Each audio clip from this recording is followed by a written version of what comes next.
23, que l'on nous donne 2 taureaux, non, on avait déjà lu ça, et on arrive au verset 25. Élie dit au prophète de Baal, choisissez pour vous l'un des taureaux, préparez-le les premiers, car vous êtes les plus nombreux.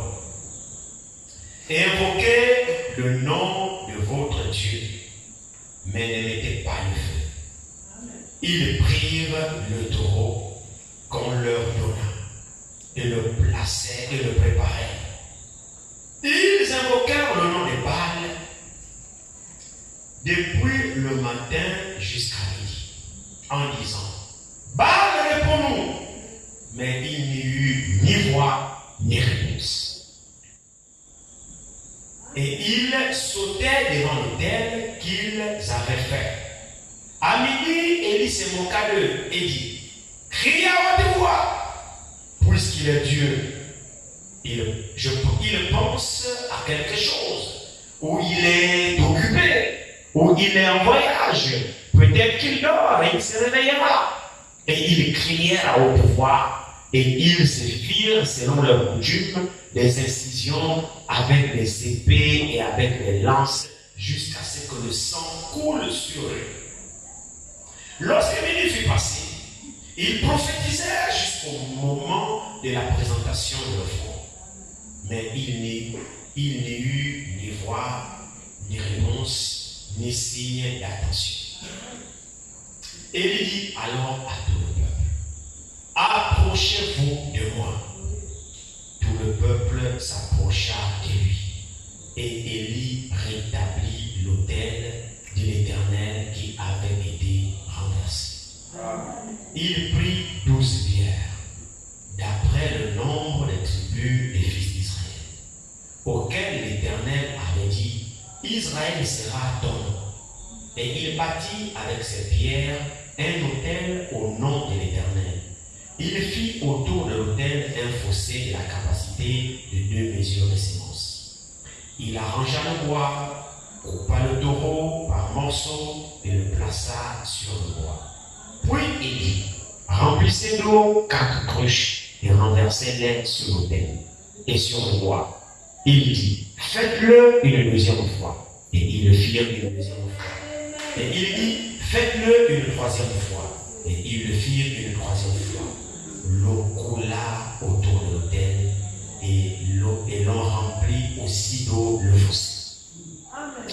Au moment de la présentation de l'offrande, Élie le prophète s'avança et dit, Éternel, Dieu d'Abraham, d'Isaac et d'Israël, que l'on sache aujourd'hui que tu es Dieu en Israël, que je suis ton serviteur et que j'ai fait toutes ces choses par ta parole.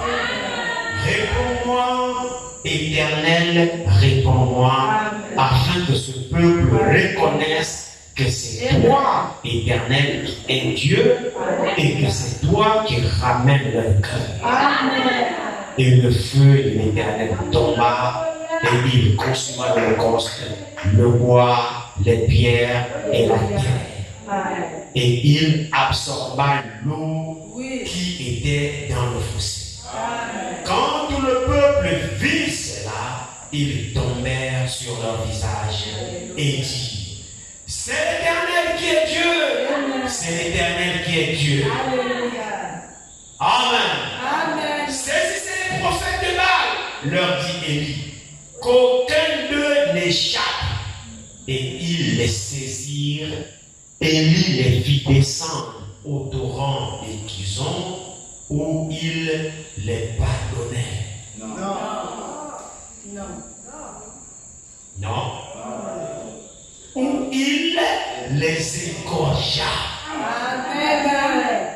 Il mérite la mort. Il n'y a pas de pardon pour les telles personnes.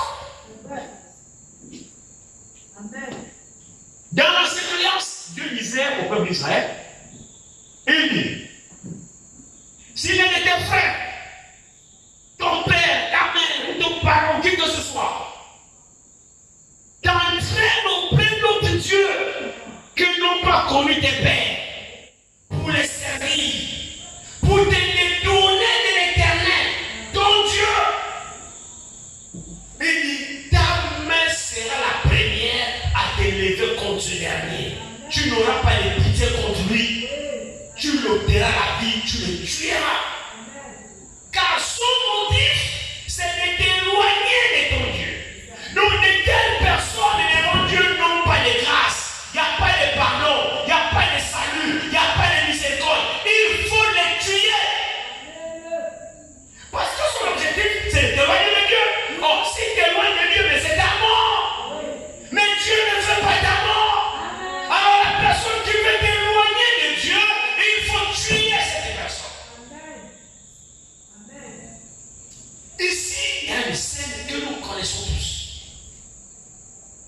le défi du mont Carmel. Mais il y a beaucoup de choses dans cette histoire. Ce n'était pas des jeux. Dieu voulait montrer à son peuple combien de fois Dieu est jaloux de son peuple. Combien de fois Dieu ne supporte pas que son peuple se détourne de lui. Pour servir d'autres dieux, ou pour aller après d'autres dieux, ou avoir d'autres adorations, d'autres dieux étrangers. Frère, s'il y a des choses que Dieu ne supporte pas, c'est ça. Que le Saint-Esprit ouvre notre entendement et que nous puissions comprendre la gravité de la chose. La Bible dit que Dieu est jaloux. Le premier jaloux même, c'est Dieu. Dieu est jaloux de nous, il ne veut pas nous partager. C'est pour cette raison que lorsque nous sommes tombés par la faute, la séduction de Satan, lui-même est descendu donner sa vie. Pour nous racheter. Parce que Dieu nous aime. Amen. Il veut nous garder avec lui. Ses desseins, c'est que nous soyons éternellement avec lui. Il ne veut pas notre mort. Il ne veut pas qu'on se sépare de lui. Il a mis les moyens pour nous garder. S'il y a une chose que Dieu a mis le paquet, c'est préserver son peuple. Amen. Dieu ne veut pas que vous soyez séduits, frère. Dieu ne veut pas que vous soyez entraînés ailleurs, vous séparez de lui.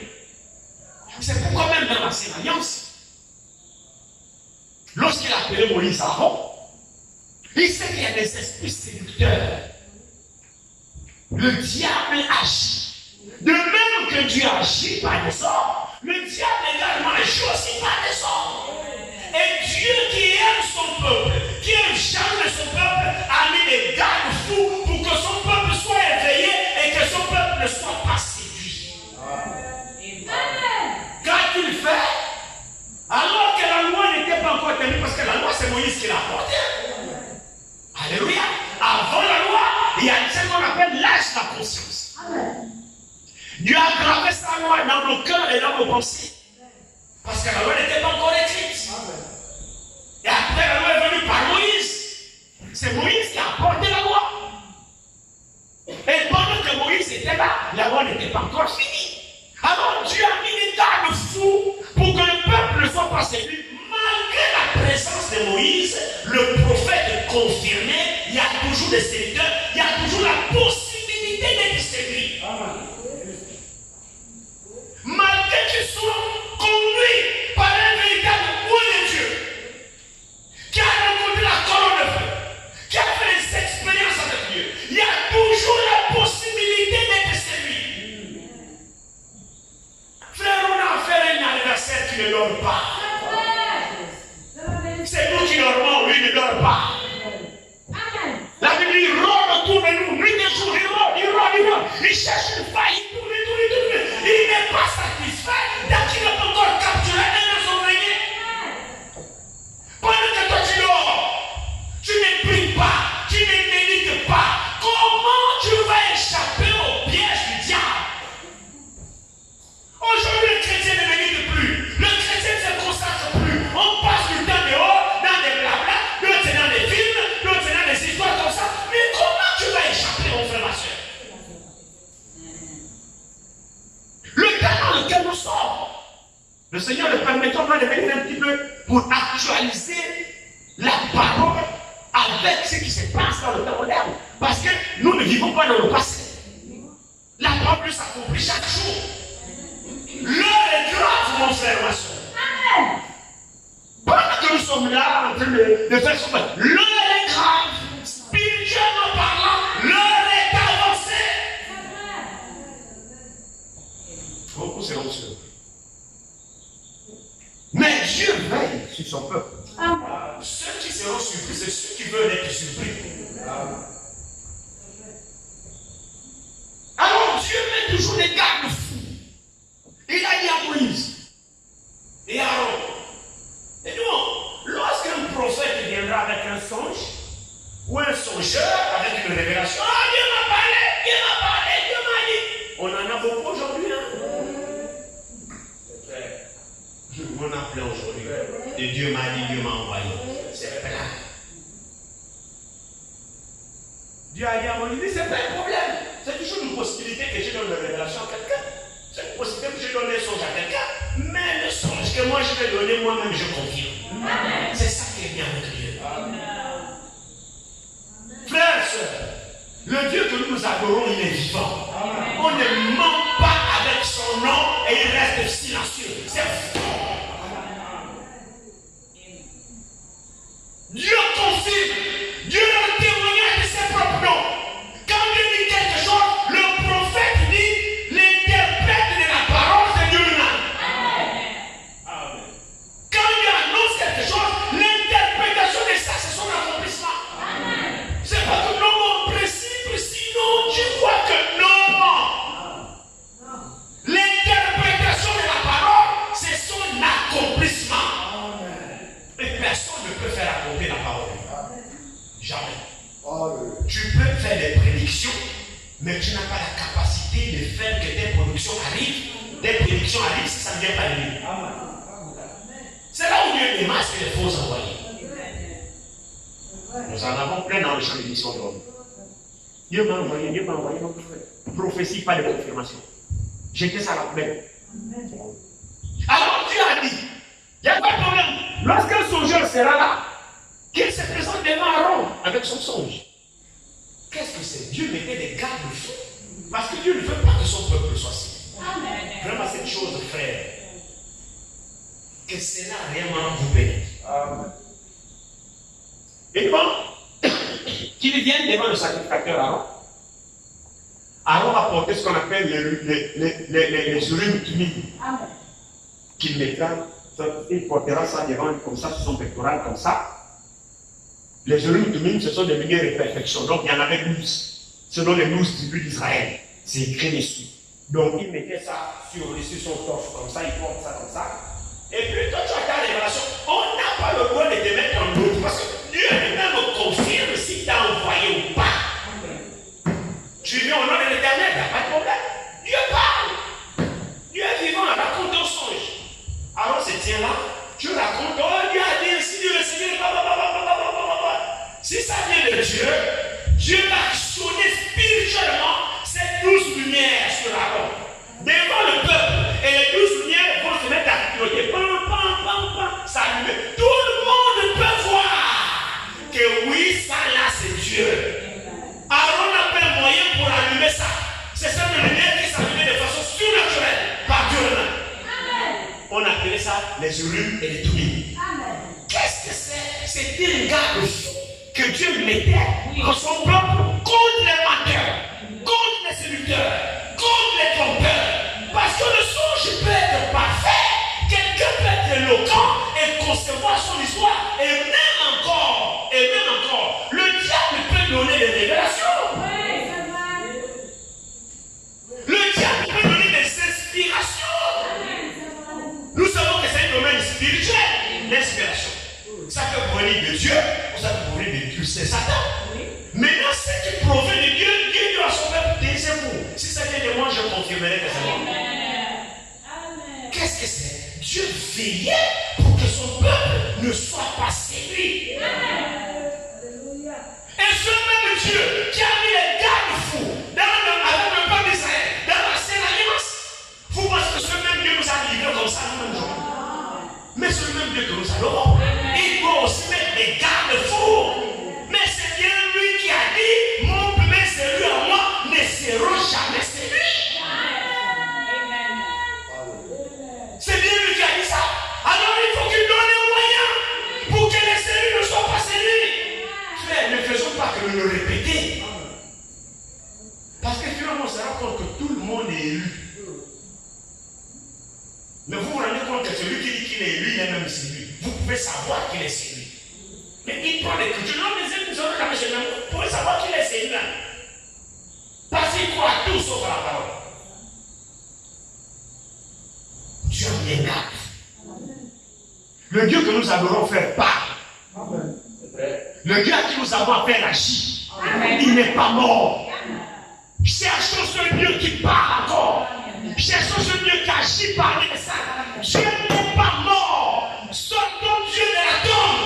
D'abord, il ne jamais été. La tombe ne l'a même pas retenu.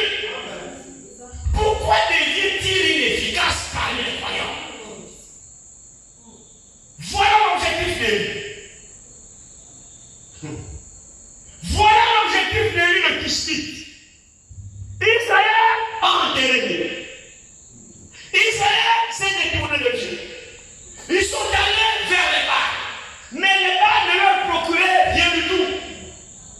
ne répondait pas, n'exauçait pas. C'est quand même terrible. Hein?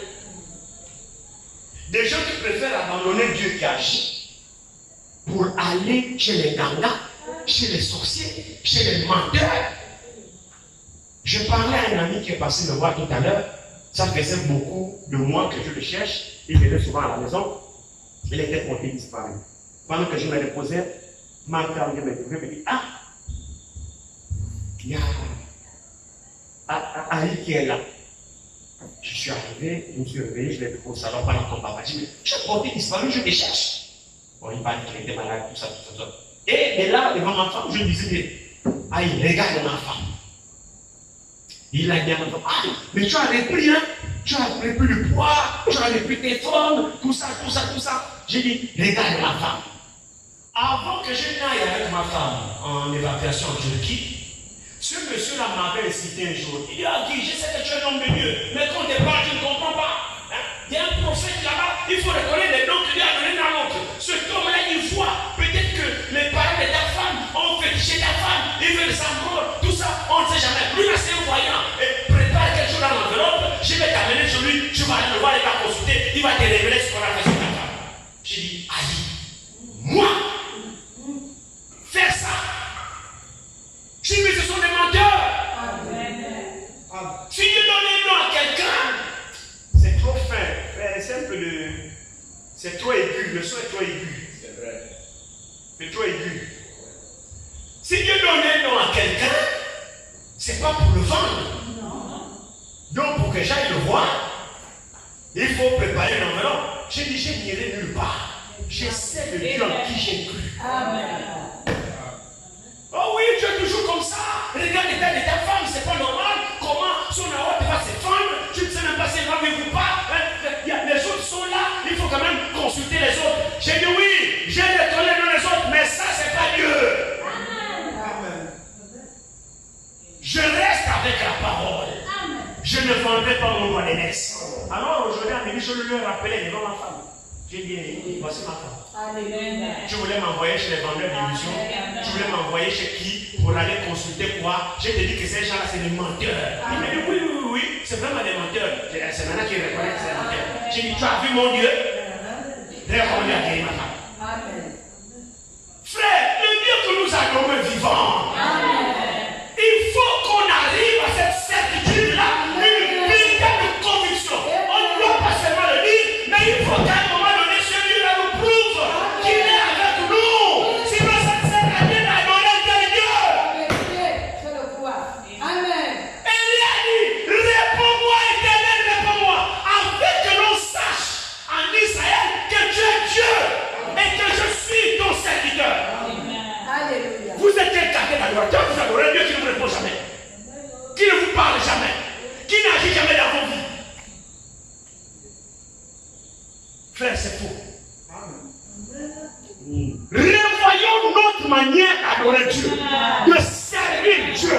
Dieu n'est pas historique. Non. Il est le même. Il vit encore. Il parle encore. Il agit encore. Au plus fort de la maladie de ma femme, alors que rien n'allait plus, je pleurais. Le 16 mai, la nuit du 16 au 17 mai, le Seigneur me visitait à la chambre d'hôpital. Il me dit, ta femme sera guérie. Amen.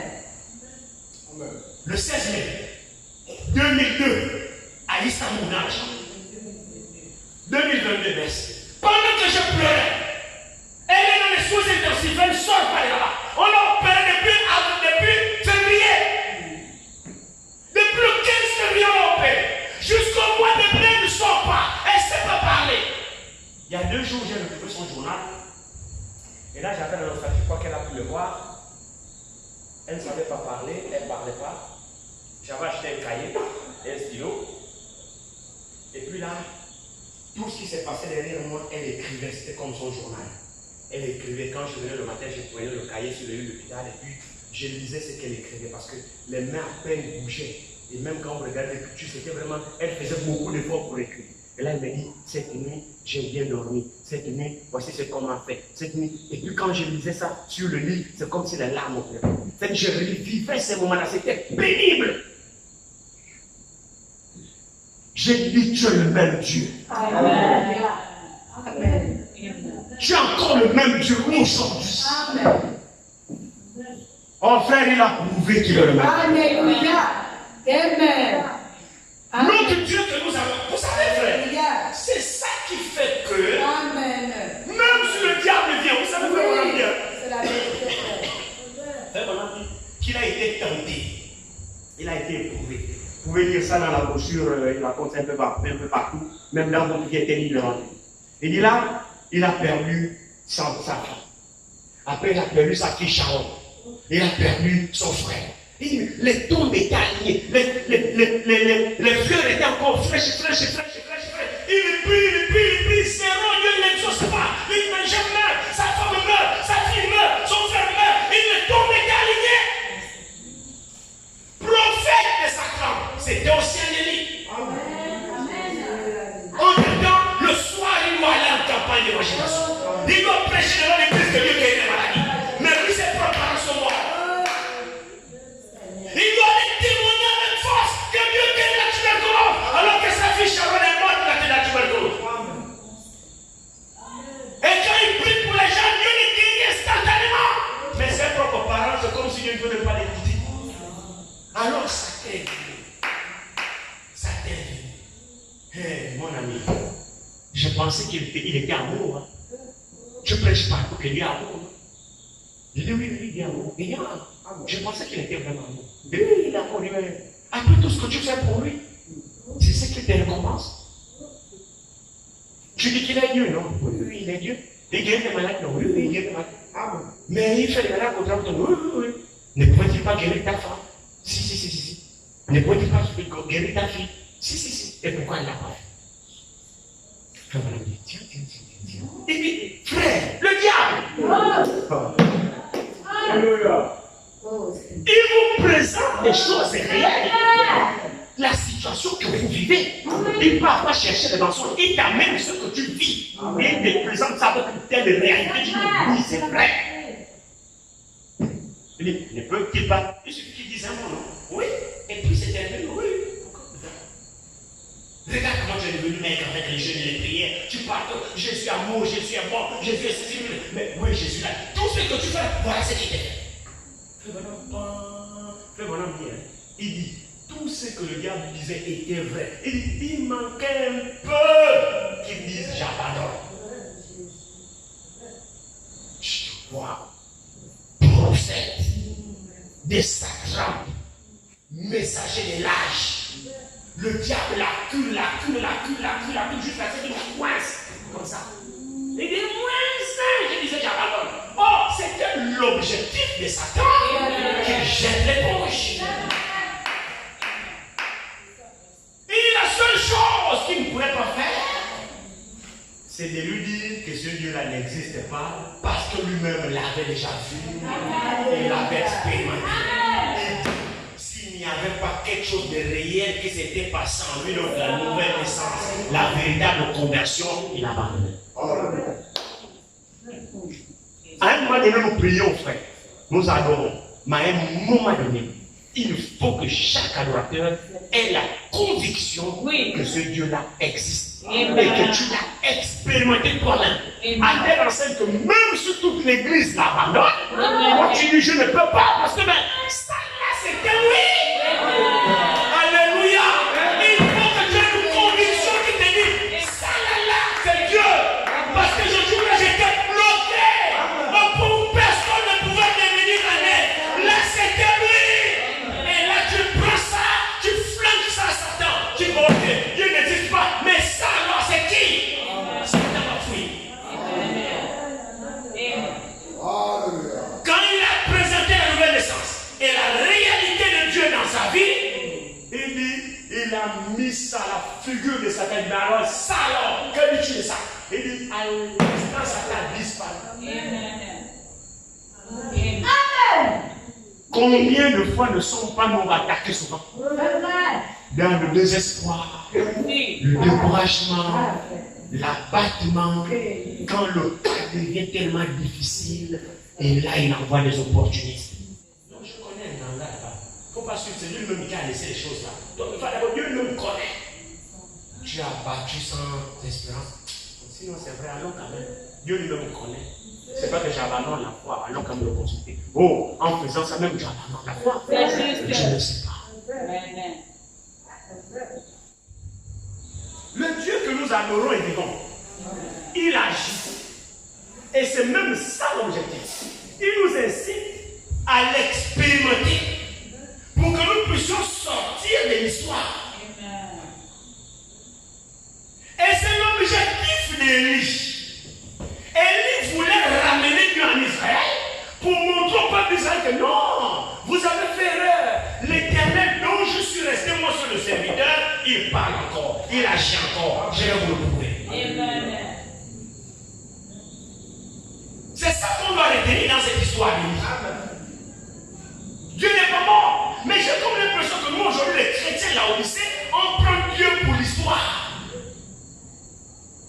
Bon, je vais quand même à l'église, c'est devenu des habitudes. On va à l'église, on vient s'asseoir, mercredi soir, on fait les formalités, on remplit juste les formalités, on va s'asseoir. Pas d'expérience, pas de transformation, pas de contact réel avec ce Dieu-là. Mon frère, ma soeur, il existe. Je vous le dis qu'il existe. Aujourd'hui, moi qui suis devant vous, prenez ça positivement. Je sais de quoi je parle. Je sais de quoi je parle. Ce Dieu-là aussi m'a rencontré. Amen. Frère, ce Dieu-là aussi m'a rencontré. Et il m'a donné une commission. Rassemblement mon peuple bien dispersé autour de la parole. Amen. J'ai des soucis. Frères et sœurs, je sais de quoi je parle maintenant. Amen. La pure vérité. Quand je parle de ce Dieu maintenant, je sais à qui j'appelle. Mais il faut que ce Dieu-là confirme. Amen. Il faut qu'on arrête de parler à son nom. Et qu'il ne confirme pas. Oh, la confirmation n'est pas le domaine de l'homme. Non. C'est le domaine de Dieu là. Le peuple doit être animé de ce désir de faire des expériences avec leur Dieu. Amen. De la chair jusqu'au dernier moment. Vous savez, les anciens disciples, tous avaient un contact individuel, personnel avec ce Dieu. Frère comme sœur. Alléluia. Mais aujourd'hui, on a l'impression que non, le Dieu est seulement le Dieu des pasteurs, ou le Dieu des diacres, ou le Dieu des anciens. Mais c'est faux. Dieu est le Dieu de tout le monde. Dieu est le Dieu de la sœur, le Dieu du frère, le Dieu de l'enfant, le Dieu de ceci. Il est notre Dieu à nous tous. Il peut se révéler à chacun de nous. Alors touche-le, rencontre-le. Sois sincère dans ton cœur, il te répondra. Amen. Amen. Amen. Elle dit, mais pourquoi vous tournez-vous vers des idoles, vers des inventions qui n'existent pas? Évidemment, pas de ces inventions de l'homme. Bah, il n'existe pas. Et il dit, bon, on va voir le Dieu qui répond aujourd'hui.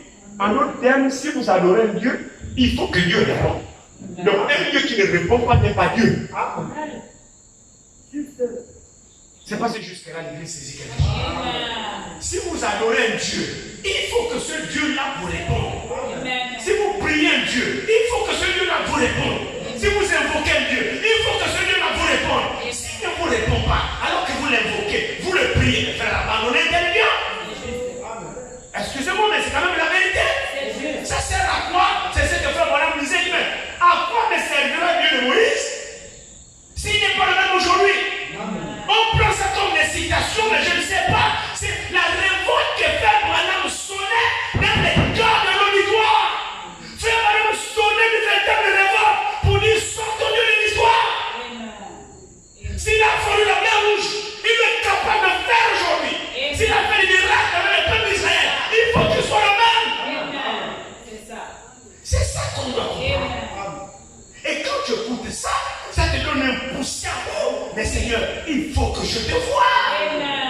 Je ne sais pas si c'était Gédéon qui qui disait, mais si Dieu est avec nous, mais où sont les miracles? Parce que dans l'ancienne alliance, on disait, la présence même de Dieu, c'est la puissance surnaturelle au milieu du peuple. Mais quel est ce Dieu qui ne nous délivre pas, qui ne change pas nos vies, qui ne guérit pas nos maladies, qui ne parle pas, qui n'agit pas? Il n'y a rien. On adore Dieu comme des morts. Oh non! Je refuse d'être Dieu. Mon Dieu est vivant. Mon Dieu parle, frère. Mon Dieu se manifeste. Mon Dieu donne la joie. Mon Dieu me vient au secours. Lorsque je suis abattu, je fléchis les genoux. Il me répond. C'est ça le Dieu que j'adore. Alors ça me donne la foi. Quand ça te m'attrape, je lui dis, hé ça, tu me suis le jour là. Il s'écrit. Il me donne la paix. Oui. Oui, frère. Je suis heureux d'adorer un Dieu qui parle. Comme ça, si Satan m'emmerde, je peux appeler au secours. C'est bien lui qui a dit, non? Invoque-moi au jour de ta détresse. Oui. Je resterai silencieux. Non. Jamais. Attends. Mais je suis en détresse. J'ai besoin de secours si tu es Dieu. C'est pour ça que je te sers. Regardez. Prenons un peu le psaume 114. Regardez.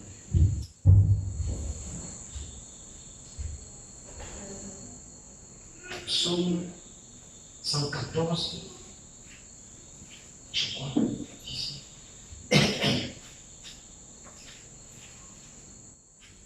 Et regardez avec moi, psaume 114. Quand Israël sortit d'Égypte, vous écoutez ça? Quand la maison de Jacob s'éloigna d'un peuple barbare, vous avez vu la condition? Il dit, Juda devint son sanctuaire, Israël fut son domaine. C'est pas son atelier comme ça. Non. Merci, François. Quand Israël était en Égypte, ils n'étaient pas encore l'Église. Amen.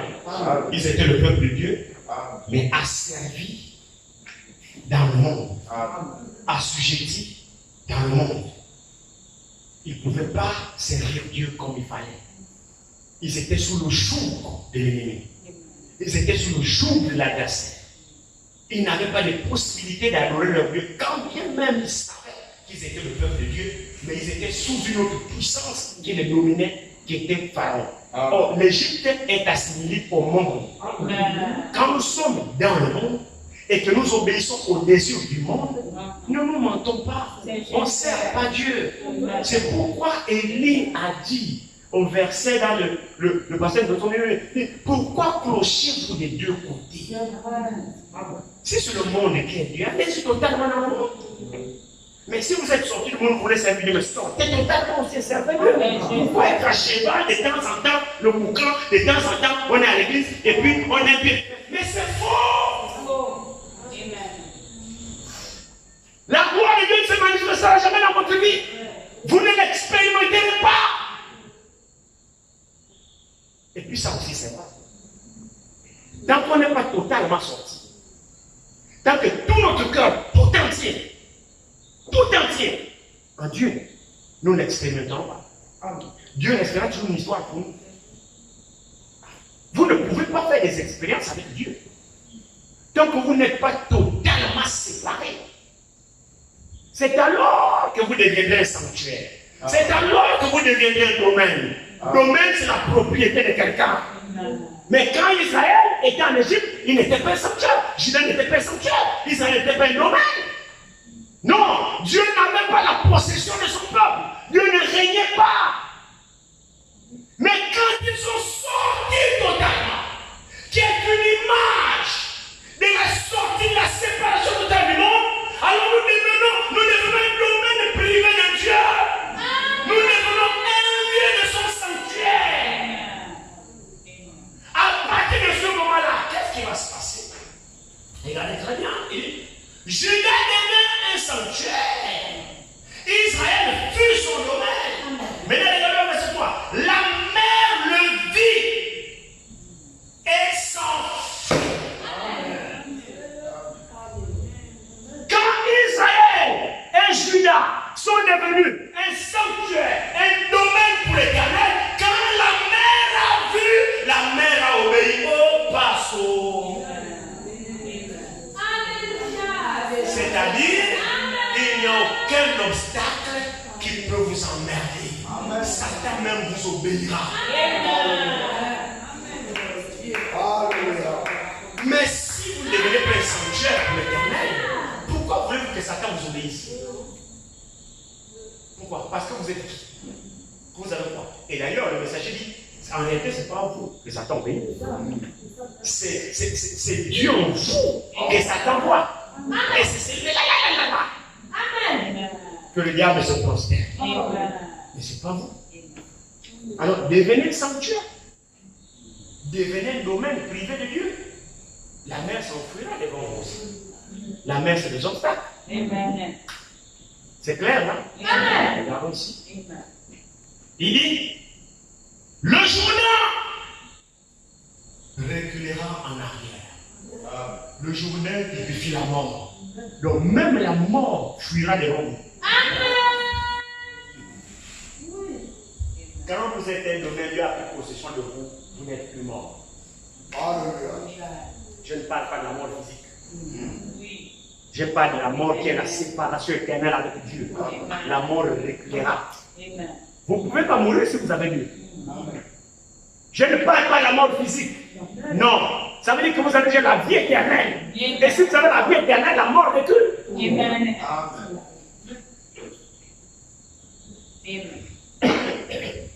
Il dit, les montagnes sautèrent comme des béliers, les collines comme des agneaux.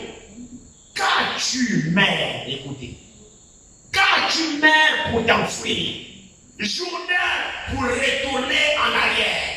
Qu'avez-vous, montagne, pour sauter comme des béliers, et vous, collines, comme des agneaux? Qu'avez-vous? Tremblez devant le Seigneur. Ô terre, devant le Dieu de Jacob, qui change le rocher en étang, le roc en source d'eau. Vous voyez les bienfaits qu'il y a. Vous voyez ce que nous possédons comme puissance. Quand Dieu s'empare de nous, vous voyez la menace que nous représentons même pour la nature. Mais Romains 8 dit quoi? Que même la nature soupire. Oui, amen. Est-ce que c'est vrai? À la manifestation des fils de Dieu. Donc réellement, mon frère, parce que tu appliques ton cœur à la parole, tu prends la résolution de te séparer de tout ce qui est faux. Tout le pouvoir de Dieu sur toi. Regarde ici. Je crois que c'est Pierre. Et Pierre, je pense, dit. Je n'ai pas pu faire ce que je pouvais.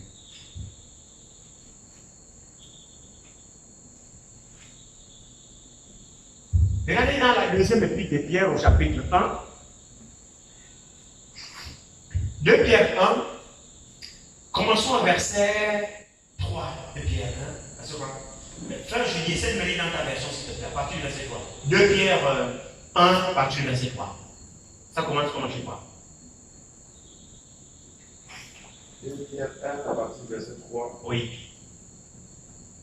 Comme sa divine puissance nous a donné tout ce qui contribue à la vie et à la piété, au moyen de la connaissance de celui qui nous a appelés par sa propre gloire et par sa vertu. Amen. Merci frère. Dieu te bénisse. Vous avez entendu ça? Chez moi, il n'y a pas comme. Chez moi, c'est écrit sa divine puissance. C'est comme ça que le docteur Covid donne cette affirmation. Pas comme. Il donne carrément l'affirmation. Pas une comparaison. Carrément, il affirme. Il dit sa divine puissance nous qui contribue à la vie. Écoutez, à la piété, au moyen de la connaissance de celui qui nous a appelés par sa propre gloire et par sa vertu. Sa divine puissance nous a donné. Observez, quand nous connaissons ce Dieu, par révélation, selon sa divine puissance, nous le connaissons par révélation. C'est alors qu'il se manifeste dans notre vie. Et c'est ça ce qu'Élie voulait ramener au peuple d'Israël qui avait abandonné ce Dieu. Il voulait ramener que le peuple connaisse ce Dieu. Nous devons connaître le Dieu que nous adorons. Alors la puissance divine, sa puissance divine nous envahit, nous remplit et nous donne la capacité de manifester la nature de Dieu dans notre propre vie. C'est par révélation qu'on connaît ça. Nous ne connaissons pas le Dieu que nous adorons. C'est pourquoi nous sommes comme ça. Nous pensons que Dieu est un étranger pour nous. Nous n'avons même pas la révélation que nous sommes des fils et des filles. Nous n'avons même pas la révélation de connaître le Dieu que nous adorons. Nous ne savons même pas qui il est. Et ça, c'est un problème. Tant que nous ne connaissons pas qui il est, mais nous ne saurons pas comment l'adorer comme il se doit. Qui est-il? Il est le Tout-Puissant. Qui est-il? Il est ton Père. Amen. Mais comment ton Père peut-il être un étranger pour toi? Dieu est le Père de qui? Dieu est le Père de qui?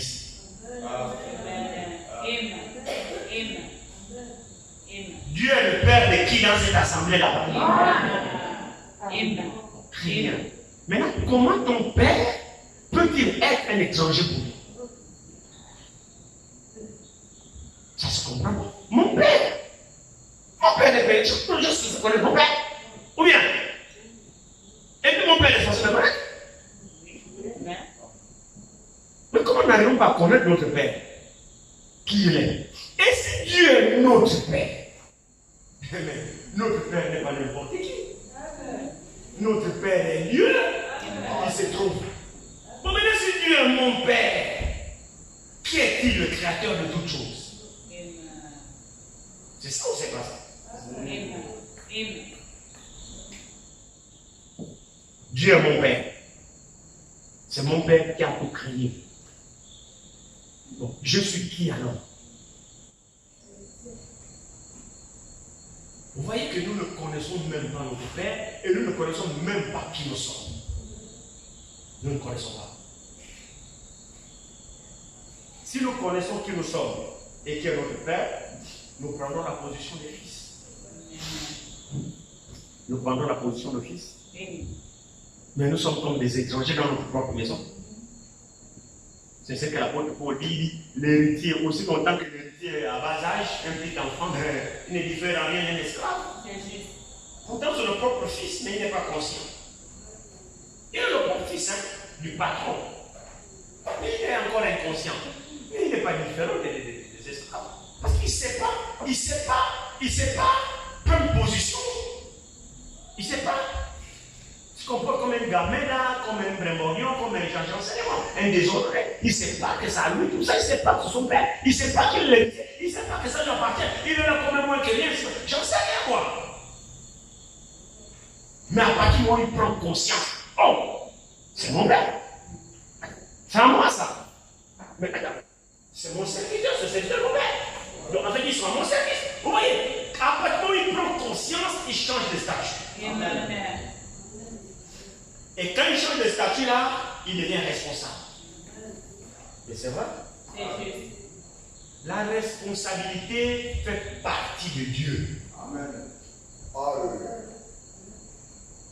L'irresponsabilité n'est pas de Dieu.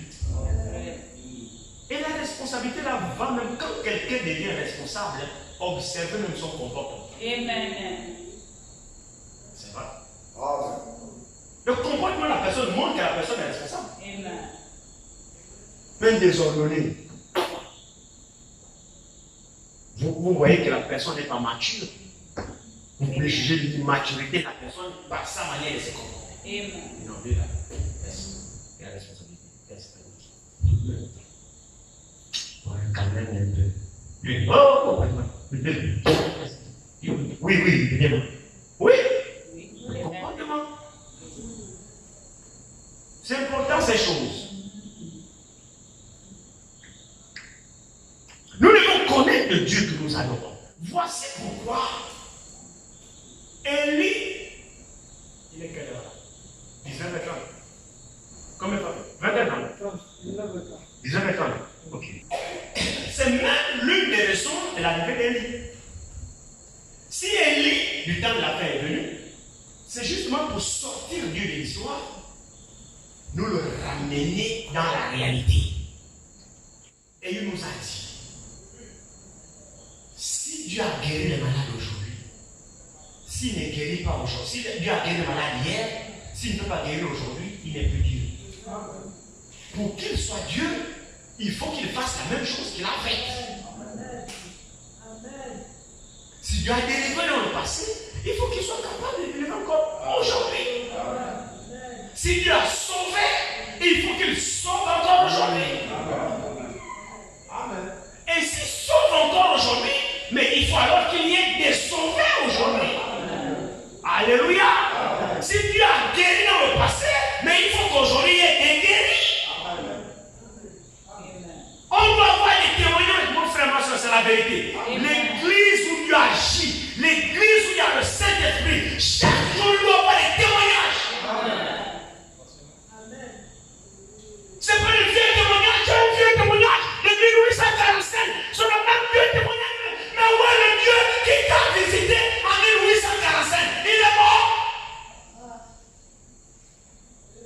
Frère, avec Dieu, nous allons de gloire en gloire, de victoire en victoire. Chaque jour, il y a le surnaturel qui se manifeste dans ses enfants. Sortons de l'histoire. Qu'est-ce qui rend cela possible? La sanctification et la consécration. Voici le secret que vous avez besoin de lire. Écoutez-moi très bien. Vous voulez Dieu dans votre vie. Sanctifiez-vous. Amen. Et consacrez-vous. Amen. Vous le vivez. Amen. Amen. Voilà le secret avec nous. Écoutez, si les autres l'ont fait, si je peux le témoigner, il faut alors que j'ai les faits et avoir obtenu. Sinon, ça ne sert à rien. Vous êtes un faux témoin. Dieu agit, frère. Dieu parle. Dieu se manifeste. Alors, il n'y a pas de raison de... Le doute subsiste comment? Le doute, c'est dans les gens où, en réalité, qui ne croient pas que Dieu existe. C'est pourquoi les gens doutent. Aujourd'hui, c'est Dieu. Demain, je ne sais plus s'il est Dieu.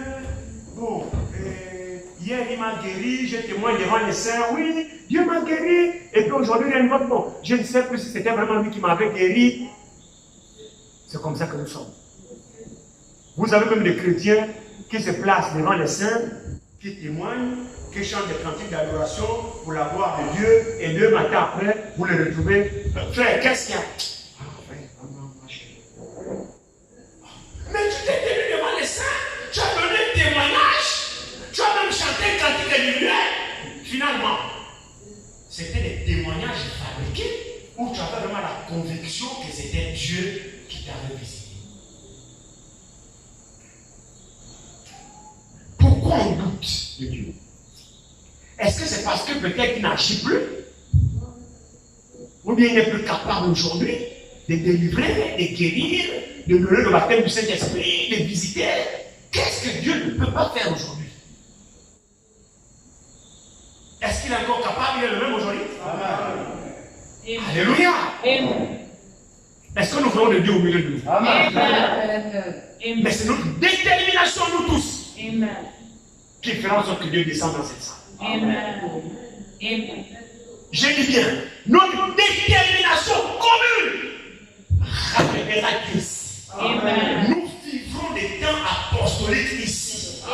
Mon frère, ma soeur, croyez-moi sur parole. Dieu n'est pas mort, il est vivant. L'autel a été rétabli.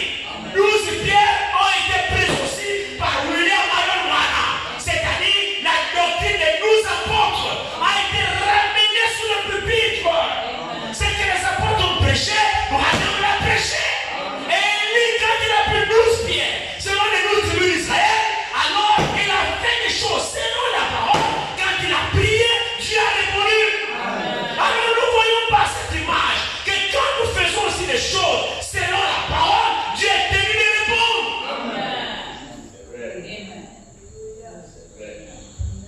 Si nous faisons des choses selon la parole, pas selon moi, pas selon vous, mais selon la parole, toi et moi soumis à la parole, Dieu va honorer sa parole. Ça, c'est notre détermination à tous. L'autel a été restauré, la parole a été ramenée, l'enseignement des apôtres a été restauré, et Dieu est dans sa parole. Amen. Regardez très bien ici. Vous voyez, dans Deutéronome 19, verset 14, il y a quelque chose qui nous a dit ici.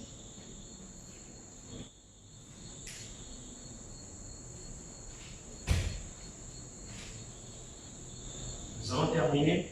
Regardez.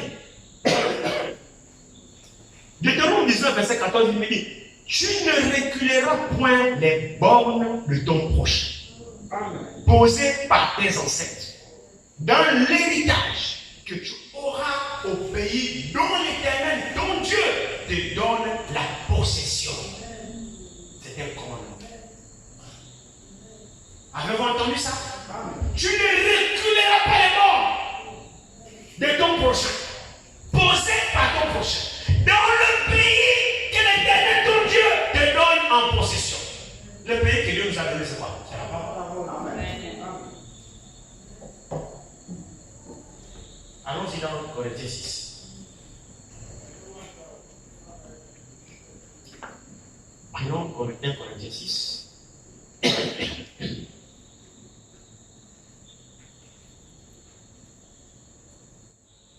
crois Corinthiens 6 ici. On a les premiers 6 qui est ici.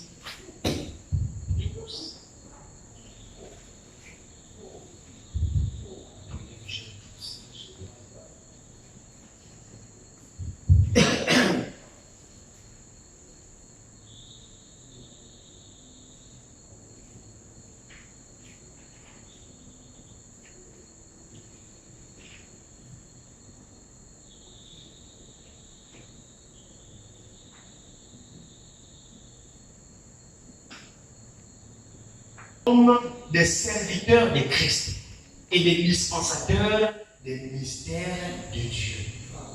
Du reste, ce qu'on demande des dispensateurs, c'est que chacun soit trouvé fidèle. Est-ce que vous avez entendu ça? Amen. Paul dit,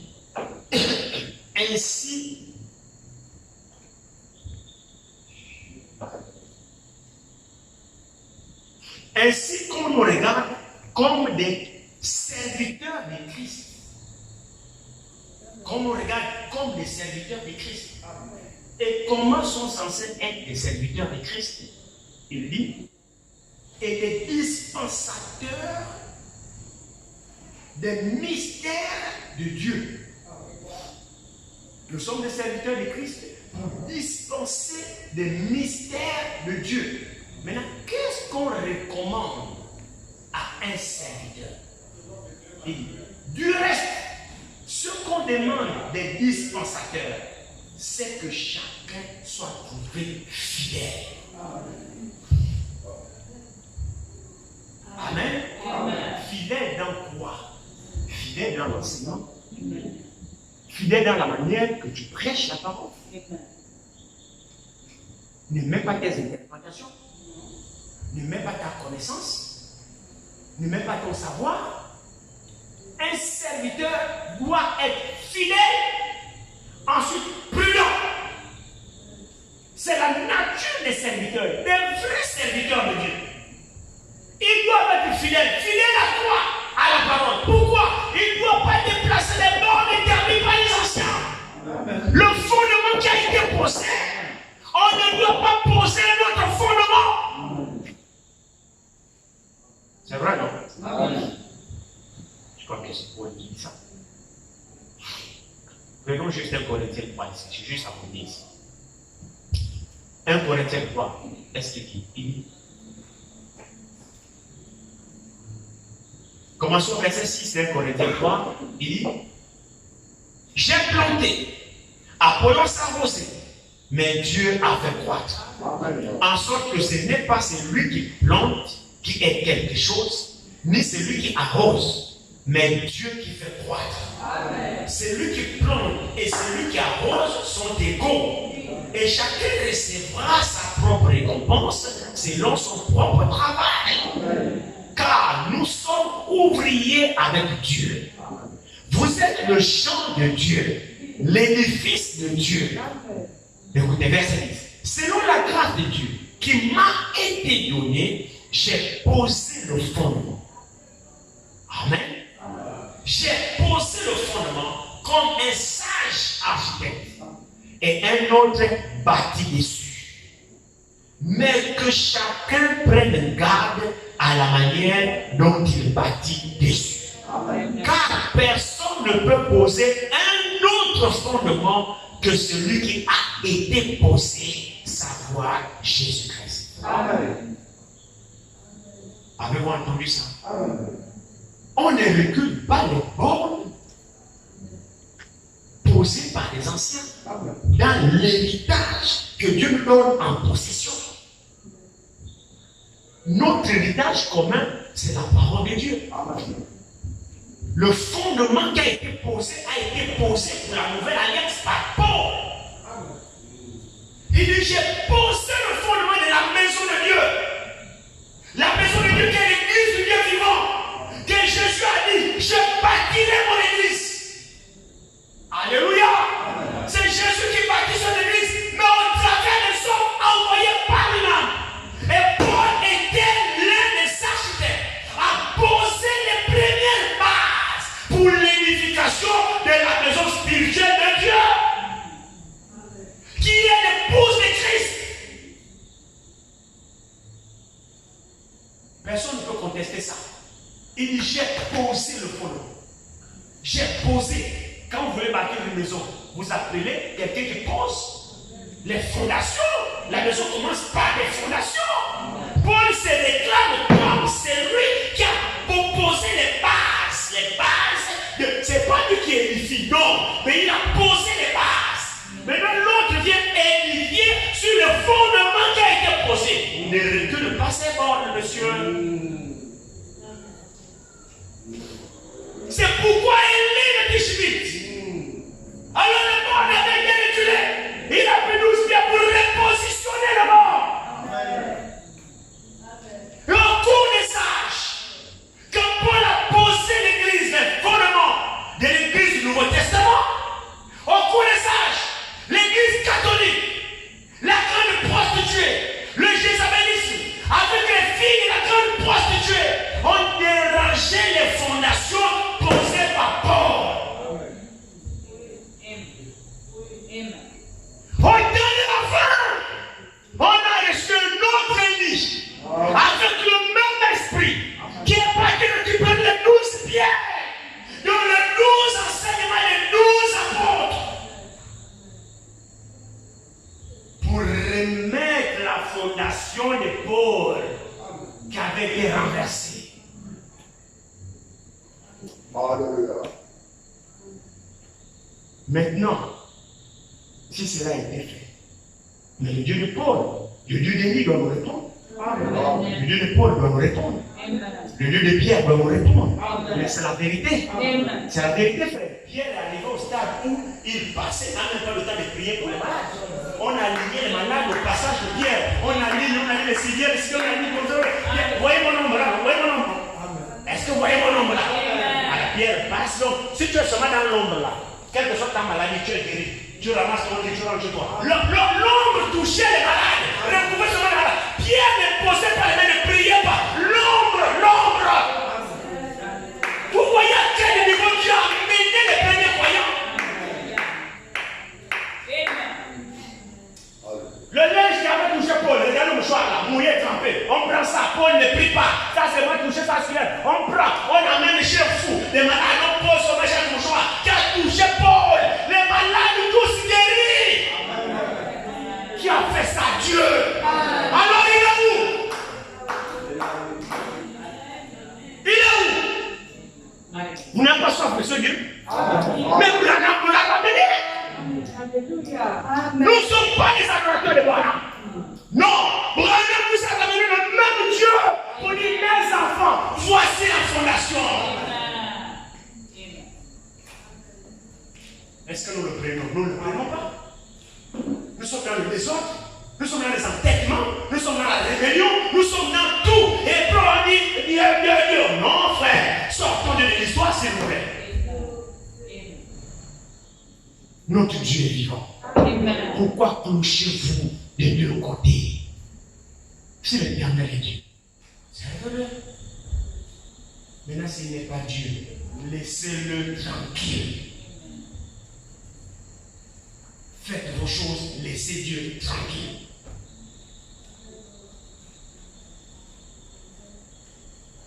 Ne déplaçons pas les bornes. Interdit. Et c'était même une malédiction. Celui qui déplaçait les bornes, savait pour cela. Parce que l'heure est arrivée, je vais vous les Écritures. Celui qui déplaçait les bornes, il y avait une malédiction sur lui. Oui, les bornes, on ne les déplace pas. Les bornes, c'est les limites. Paul dit, j'ai fait de ces choses une application à ma personne et à celle d'Apollos, afin que vous appreniez à nos personnes à ne pas aller au-delà de ce qui est écrit. Amen. Ils sont restés dans le carnaval de la parole. Et quand un peuple reste dans le carnaval de la parole, Dieu est obligé d'être au milieu de ce peuple-là. Le réveil, c'est nous-mêmes qui allons le provoquer. La dénomination, c'est nous-mêmes qui allons la fabriquer aussi. Tout dépend de toi et de moi. Amen.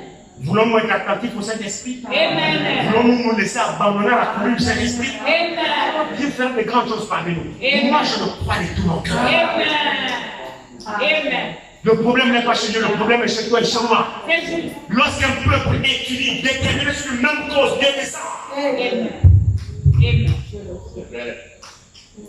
Est-ce que vous êtes d'accord avec moi? Amen. Qui a le même zèle que moi? Amen. Qui a la même détermination que moi?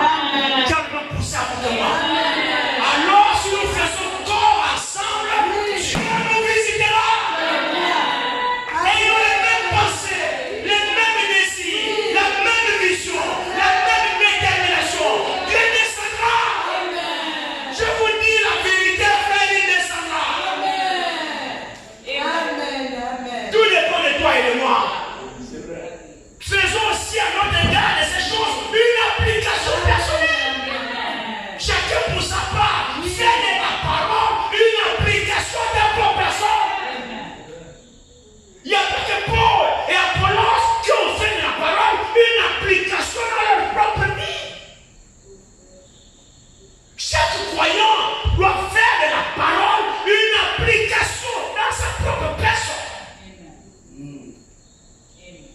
Prends la résolution de ne pas aller au-delà de cette écrit. Prends cette résolution. Sinon, tu vas déplacer les bornes. Parce que quand tu vas au-delà de cette écrit, tu repousses la borne.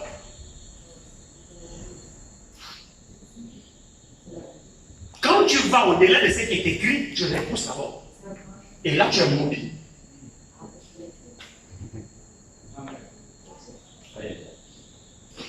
Que Dieu vous bénisse. Amen.